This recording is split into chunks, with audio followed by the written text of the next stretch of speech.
Thank you for tuning in, my adoring fans. You may recognize me from expiration of week 1, 2, 3, and now this week, expiration 4, which is the week that I decided to choose. Chapter 25, Fanship and Fandom in Cyberspace. I am Jermaine Lockett, and the reason that I chose this chapter is I'm all about the fans. I want to encourage behaviors because I want to market my material for my website, couchriderreport.net.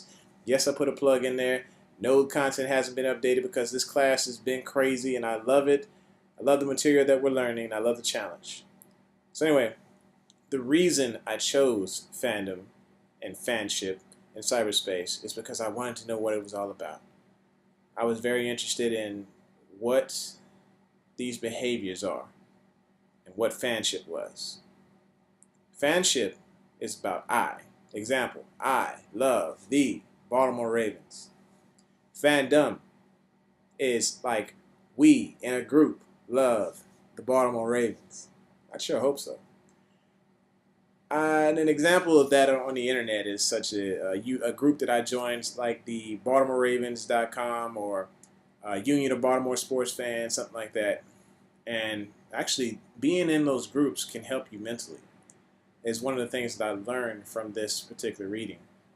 I learned that communication in that group, there's different types of behavior levels. There's your longtime fan who's kind of cocky and kind of like a dictator in the group.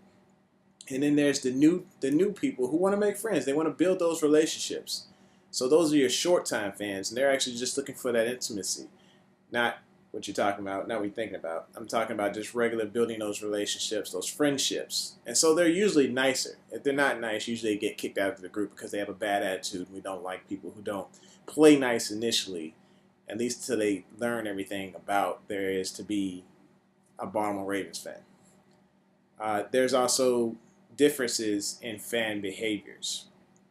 So let's say, there's a fandom, a group that is representing a sports team. They're more likely to be more defensive and hostile in environments where their team is involved against a rival team.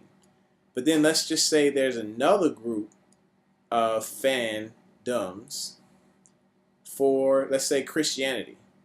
They're probably more kind, more giving, and they're looking to follow Christ's example.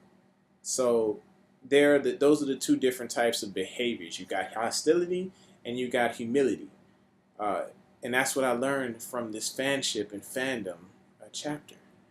And the way that I'll apply these to my life and in my career is by pretty much looking into those behaviors and seeing how I can use that to market the material that I represent.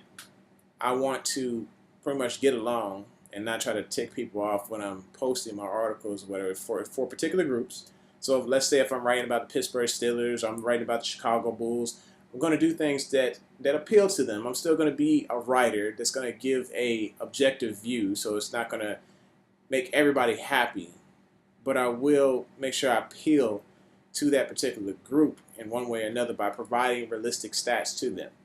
So that group can actually provide their opinions, and maybe we'll get a good discussion and they'll see that, hey, you know what, this is a good guy here who is all about the fandom because of his fanship that is saving his mental state by being part of a group.